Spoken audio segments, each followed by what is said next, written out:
Hello everyone, welcome back to another video. Today I would like to share with you some of the worst beauty products that I have tried from the year 2019. And these are not the products that have necessarily been released within this year, but they are the products that I have tried and discovered and hated within the year. So if you're interested to find out what these products are, let's just jump right into it. I'm going to start with the products that I don't have with me first, and the first one is a mascara, and that one is the Lancome Monsieur Big Mascara.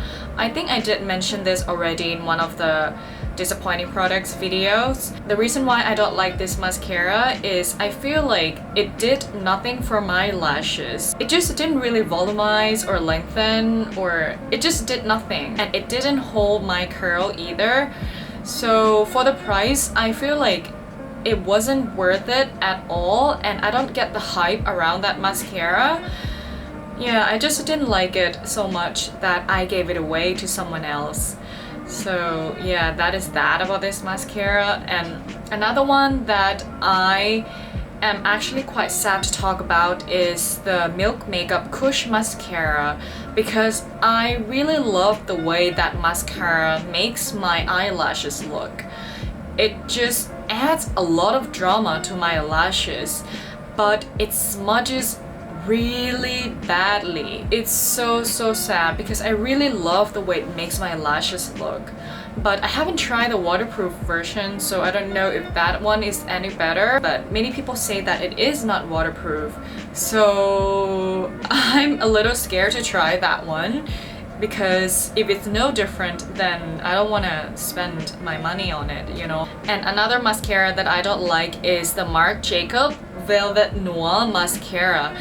And again, like the Milk Makeup one, this one I really love the way it makes my lashes look. It just really adds a lot of volume and it holds the curls really well. But then again, this one smudges really crazily under my lower lash lines. Yeah, it's just really bad, guys. This one is probably even worse than the Milk Makeup one. Yeah, but I just love the way it looks. So please come out with a waterproof version of this, Marc Jacobs. Yeah, I would definitely be interested to try that out if you do. So yeah, it's just another disappointment.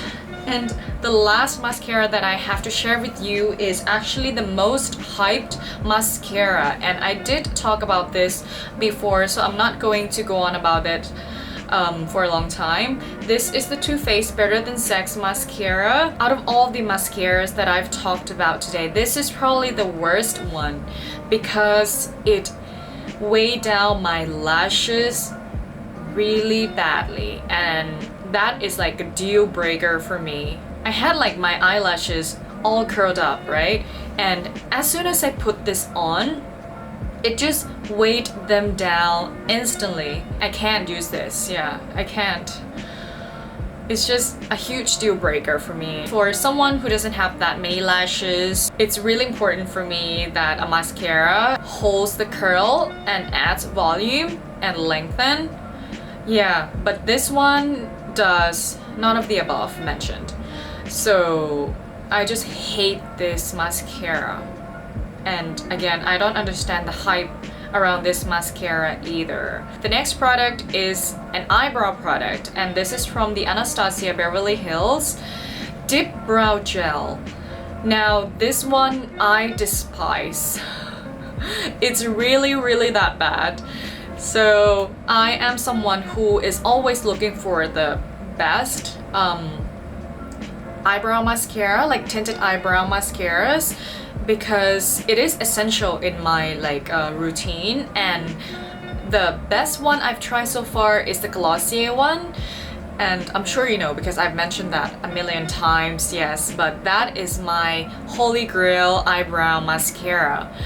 And now for this one, it is the worst. It's just really pigmented and it's so wet. My eyebrows just look horrible every time I use this. It's just so thick and so pigmented. I just look crazy whenever I use this.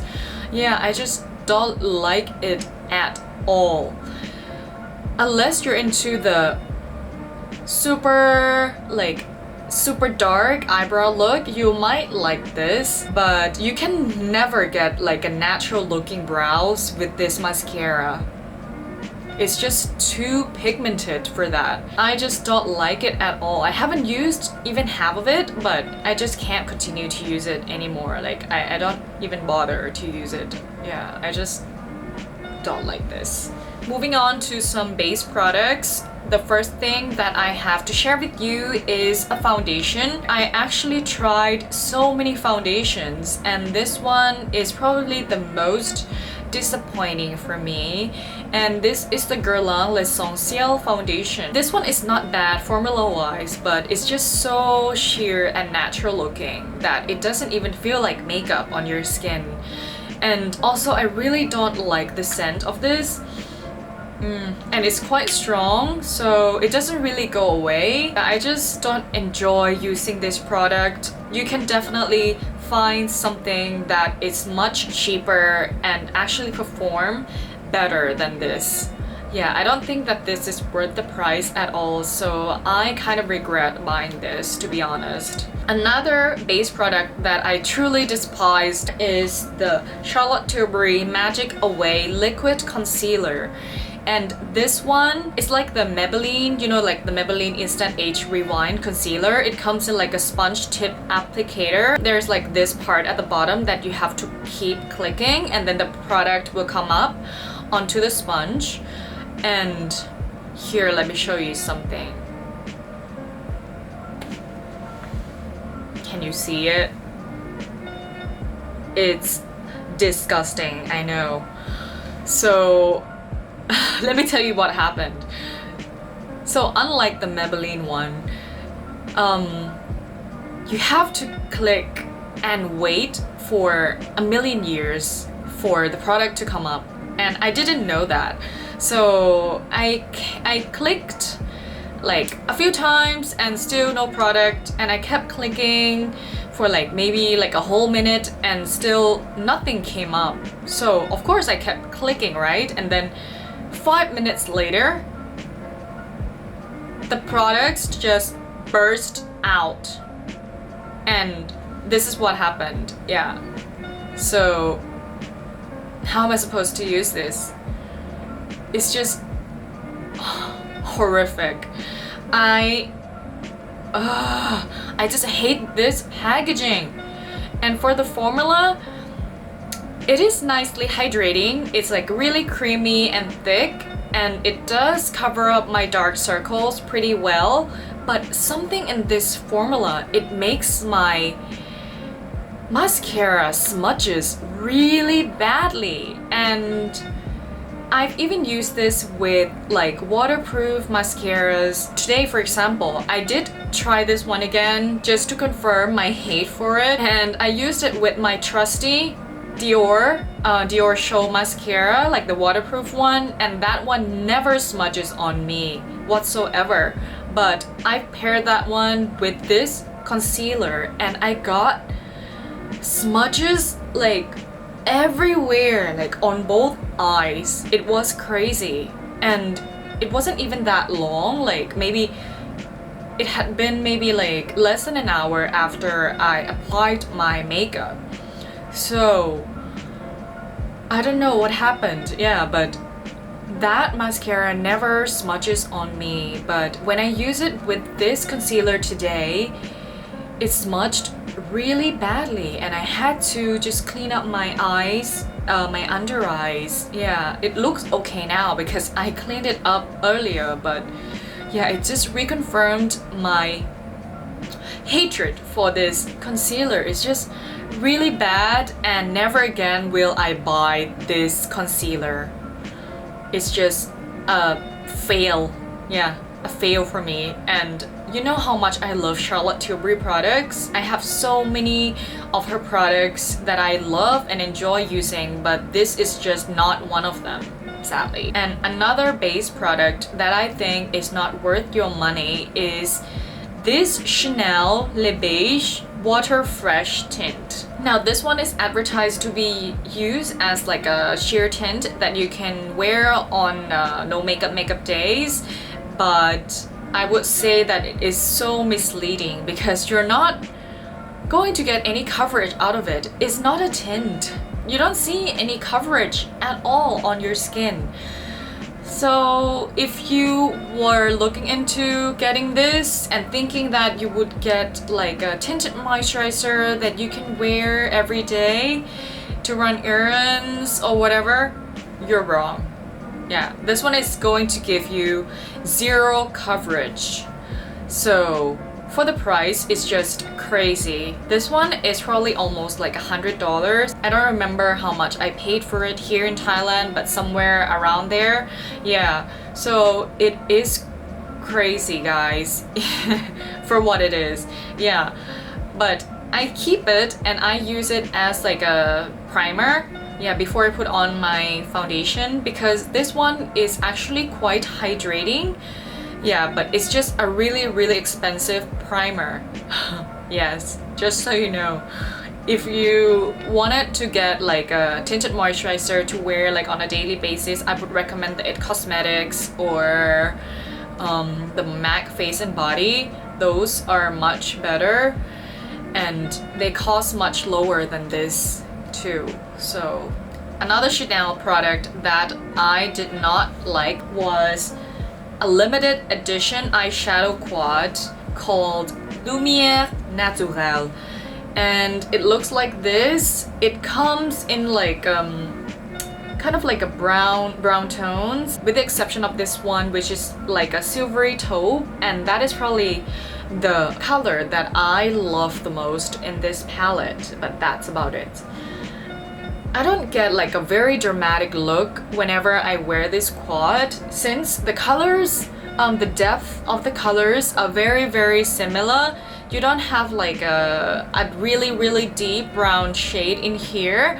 Especially these two shades, they are way too similar. When I put them on my eyes, like I cannot tell a difference. Yeah, so I feel like it's kind of a waste of space. Yeah, they should have put like a deep brown in here so that you can add a little bit of drama to the look, you know. If you wear this quad, it's just very natural looking and very subtle, like daytime look. Yeah, because of the shades depth. I feel like it's nothing special either. It's just not worth the price for me. Another eyeshadow palette that I did not like at all was from Marc Jacobs, and this is the Eye-conic in the shade Stiletto. So this palette, when I first saw it, I thought, wow, all neutrals, like cool tone neutral palettes, that's really right up my alley. I would definitely love this and get a lot of use out of it. But I tried it and I thought that the mattes were really chalky and really hard to blend out, and even the shimmer and the glitter shade in here were nothing special. I much prefer the Hourglass Scattered Lights eyeshadow. Yeah, so I really did not like the formula in this palette, and this is actually my first Marc Jacobs palette and will probably be my last, honestly. Yeah, so I was just not impressed by this at all. Yeah, I don't think that they're blendable or creamy enough, well, in my opinion. Yeah, so I just didn't really like this palette at all, sadly. We're on to the last product, and this is from the brand Tom Ford, and this is the newly reformulated lip gloss called Gloss Luxe. And when I first saw these, I thought they're so beautiful. Like with the new packaging, is very heavy and it's very luxurious. And the colors also look so beautiful. Like I got like a bright pink shade, and another one is kind of like a coral peachy shade with some gold shimmer in it. And yeah, they just look so beautiful. And I also love the smell as well. But these are kind of a letdown for me because they just don't last that long on my lips at all, so I have to keep reapplying this throughout the day. They're not pigmented, so these colors do not translate onto your lips. They're just very sheer. You can barely see any color. So I'm just really hugely disappointed by these lip glosses because I really expected to love them. Yeah. So yeah. For the price, you know how expensive Tom Ford products are, I do not think these are worth it at all. So that completes this video. Have you tried any of these products that I've mentioned? If you did, do you agree or disagree with my opinion? Just share them in the comments below, and also please let me know what are your worst disappointments. I would love to find out. Also, I have another video coming up about my best of beauty from the year of 2019, so stay tuned for that. I'll see you guys soon. Bye!